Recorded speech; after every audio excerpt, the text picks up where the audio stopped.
Senhor colocou uma palavra no meu coração.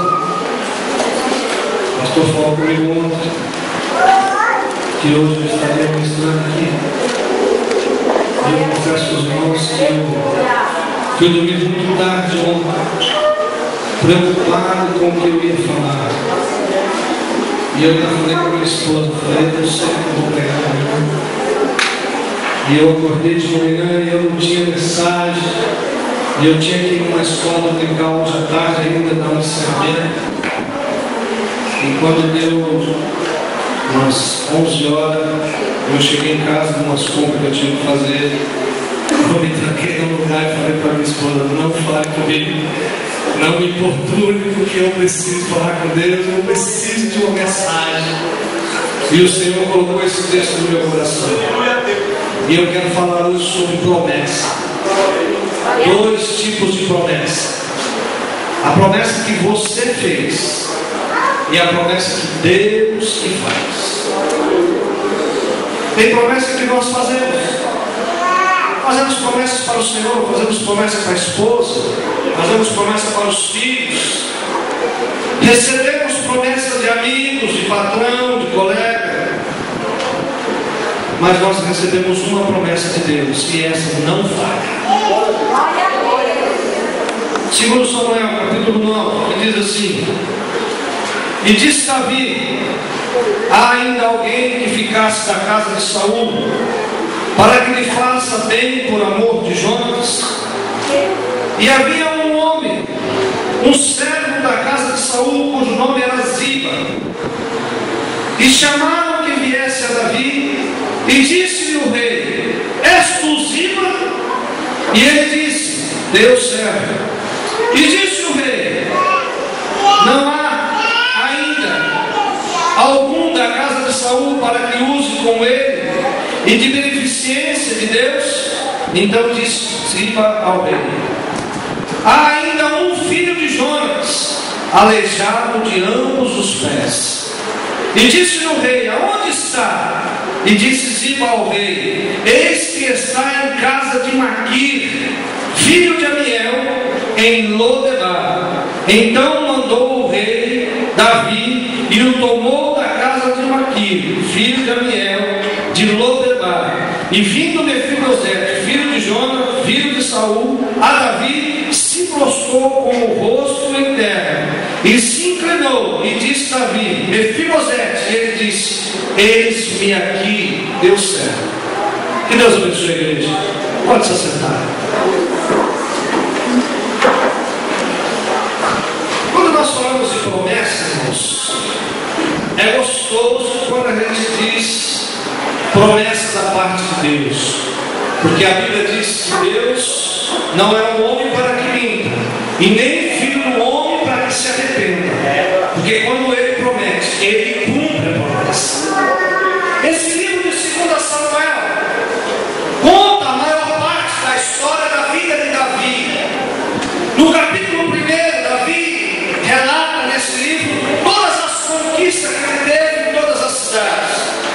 No capítulo 2, Davi é aclamado rei em toda a Judá. No capítulo 3, é citado todos os filhos que Davi teve. No capítulo 4, ele esboça e conta a história de uma tragédia que aconteceu com um homem. No capítulo 5, Davi é aclamado rei em todo Israel. Muito obrigado. No capítulo 6, a arca do Senhor volta para Jerusalém. No capítulo 7, Davi faz planos para construir um templo. No capítulo 8, ele conquista toda a terra de Israel e ele é aclamado a rei em todo o território, todo o país. Mas no capítulo 9, a Bíblia diz que ele descansa, que ele para pensar. Você já fez isso?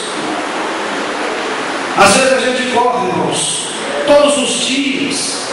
É uma coisa atrás da outra, é um trabalho atrás de outro, é um plano atrás de outro.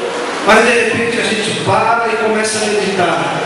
Deixa eu pensar um pouquinho do que eu já falei, do que eu já prometi, do que todo ano, toda virada de ano, eu prometo para o Senhor que todo ano que passa eu chamo um filho e falo: olha, vou fazer isso no seu aniversário, te prometo isso. Não é isso? Está ali em cima, minha princesa. E quando eu prometo alguma coisa para ela, coitado de mim, não é cobrança todo dia. E Davi, nesse dia, irmãos, ele para e vai lembrar de uma promessa. Uma promessa que aconteceu no livro de 1 Samuel, capítulo 20, verso 13. Ele encontra com Jonatas e faz um pacto com Jonatas. E fala para ele: Jonatas, vou fazer um pacto com você. E Jonatas diz para ele assim: olha, toda vez que meu pai tiver um plano contra você e quiser te matar, eu vou te avisar, porque eu te amo, você é um amigo meu. Só que é o seguinte, você vai ter que prometer que no final dos meus dias, se eu morrer depois de você, antes de você, você vai cuidar dos meus filhos, você vai cuidar da minha família. E Davi falou: eu prometo fazer isso aí, sabe, vou cumprir com essa promessa. No capítulo 24, Davi está sendo caçado por Saul, se reúne com 600 homens, a escolha dos países. Sabe aqueles homens que ninguém quer, que dizem que é louco, que não presta, que a família joga para fora? Era o exército de Davi, porque Saul queria matar Davi. E uma certa feita, Davi entra dentro de uma caverna para descansar com seus homens. Saul está fazendo um passeio pela cidade com 3.000 soldados. E de repente, ele quer aliviar o seu ventre. Ele quer fazer as suas necessidades fisiológicas. Entra na caverna. Quem é que está lá no fundo da caverna? Davi. Saul entra, faz as suas necessidades, procura um cantinho e tira um cochilo. Davi vai ali, corta um pedaço do manto do rei Saul e fica quietinho e fala para os homens: ó, não dá um pingo, ninguém fala, deixa o rei. O rei acorda, se despreguiça e vai embora. Quando ele está distante, Davi grita e fala: ei, rei Saul! E ele diz: é a voz de Davi, meu amigo. E ele diz: por que o senhor quer me matar? Por que o senhor procura tanto contra a minha vida? Eu não te ameaço, eu não apresento nenhuma ameaça para o senhor. Eu sou um filho de um homem, um criador de ovelha, um fazendeiro pequenininho. Por que o senhor quer me matar? E ele diz: sabe por quê? Porque eu sei que você vai ocupar o trono. Eu sei que Deus deu uma promessa na sua vida e a promessa vai se cumprir. Só por isso me incomoda que eu saber que você vai assumir o trono. Mas eu quero pedir um favor a você, Davi. Quando você assumir o trono, por favor, não apague a minha memória de todo Israel. E Davi fala: eu prometo, eu não vou apagar a sua memória. Acontece todas essas coisas. Davi, Saul sai, entra Davi, os anos se passam, a arca é roubada, a arca fica 20 anos fora, a arca volta, Davi planeja o templo, aquela casa para o Senhor, e ele faz o plano de construir o tabernáculo. Deus fala: não, você não vai construir, porque a sua mão é uma mão que está suja de sangue, você é um homem de guerra, você não é um homem para levantar uma casa para mim, mas eu vou te abençoar, eu vou dar direito do teu filho construir o tabernáculo, uma casa para minha morada. E aí ele descansa. No que ele descansa, ele lembra de uma promessa que ele fez a Jonas. 20 anos já tinha se passado. Você já fez promessa?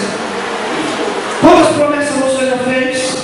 Que seria diferente o ano que se inicia, que a partir desse ano você ia ser um novo cristão na presença de Deus, um novo marido, um novo pai, um novo filho, um novo funcionário, um novo estudante. Quantas promessas você já fez e até agora você não cumpriu? E as promessas que Deus te fez e até agora não se cumpriram? Cadê a promessa que Deus fez para você e até agora não se cumpriu? E eu quero dizer para você que a promessa é condicional. Nós aprendemos sexta-feira sobre a vontade absoluta de Deus, não é, pastor? que às vezes Deus faz e ninguém pode fazer nada. É a vontade absoluta, mas tem muitas das promessas que dependem da minha atitude. Eu sou responsável para que as promessas de Deus se cumpram na minha vida. Deus faz uma promessa para mim, que eu vou pregar a palavra. Se eu não estudar a Bíblia, como é que Deus vai me usar? Deus faz uma promessa para mim, que eu vou ser um grande levita, mas se eu não estudar a música, se eu não educar a minha voz, como Deus vai me usar como levita? Se o Senhor diz que eu vou ser um grande músico, mas eu não executo o meu instrumento, como Deus vai cumprir a promessa da minha vida? Promessa de Deus na minha vida é condicional. Você tem que participar da promessa de Deus. E aí o Senhor vem falando aqui, através de Davi.